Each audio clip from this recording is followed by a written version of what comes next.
জয় মা, জয় ঠাকুর, জয় স্বামীজি, জয় গুরুদেব।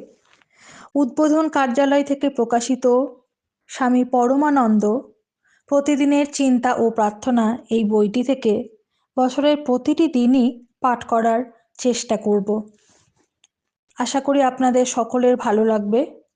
দিব্যত্রয়ীর কৃপা শান্তি, কৃপা পরশ, প্রেমাস্পর্শ, তাদের ভাব আমাদের সকলের মধ্যে ছড়িয়ে পড়ুক, এই প্রার্থনা নিয়ে আমরা শুরু করছি আজ থেকে প্রতিদিনের চিন্তা ও প্রার্থনা স্বামী পরমানন্দ এই বইটির জানুয়ারি মাসের 1 জানুয়ারি থেকে পাঠ শুরু হচ্ছে। সকলকে সাথে থাকার জন্য অনেক অনেক ধন্যবাদ। যদি আপনাদের এই পাঠ ভালো লাগে অবশ্যই আমাদের চ্যানেলটিকে সাবস্ক্রাইব করবেন এবং অন্যান্য সকলের সঙ্গে শেয়ার করবেন। জানুয়ারি, জীবন উৎসর্গ। যেজন সতত সন্তুষ্ট এবং ধ্যানস্থ, যেজন আত্মজয়ী এবং অটল বিশ্বাসী, যাহার প্রাণ মন আমাতেই নিবেদিত, যেজন এইভাবে আমাকেই জীবন উৎসর্গ করিয়াছেন, সেজন যথার্থই আমার প্রিয়। ভগবদ্গীতা।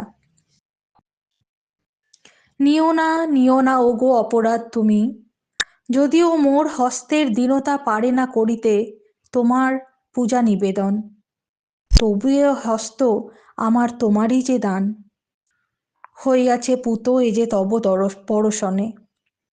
তাই আমি আনি অর্ঘ্য তোমার চরণে, করিব ব্যবহার তার অতি দিন ভাবে, রাখিব গো সযতনে আমার এ মন, আনিয়াছে স্মরণে যে তোমারই চিন্তন।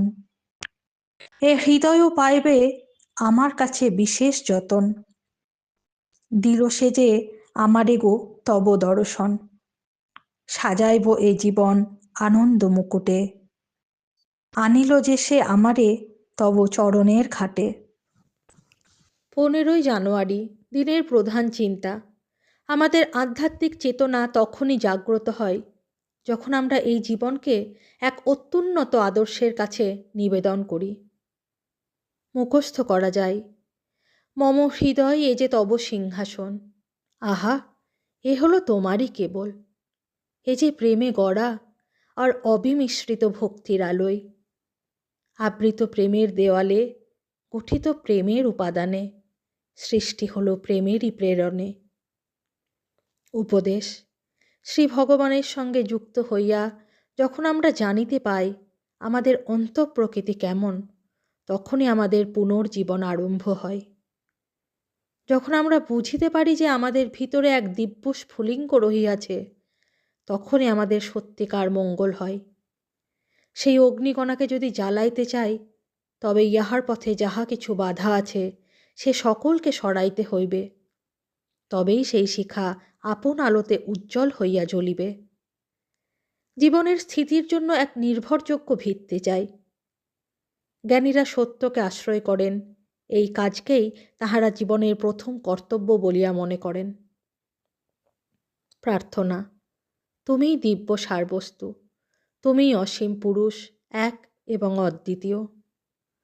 তুমিই যে সকল, ইহা আমাকে বুঝিতে দাও। আমার হৃদয়কে প্রজ্বলিত করো, যেন আমি সর্বদা তোমার পূর্ণ আবির্ভাব অনুভব করিতে পারি। শিখাও আমাকে যে তোমার সংস্পর্শে আসিয়াই যেন আমি সতত আমার শক্তি লাভ করিতে পারি, এবং নিরন্তর তোমার শান্তি ও আশীর্বাদ যেন আমাকে ঘিরিয়া থাকে। ওম শ্রী রামকৃষ্ণার্পণমস্তু।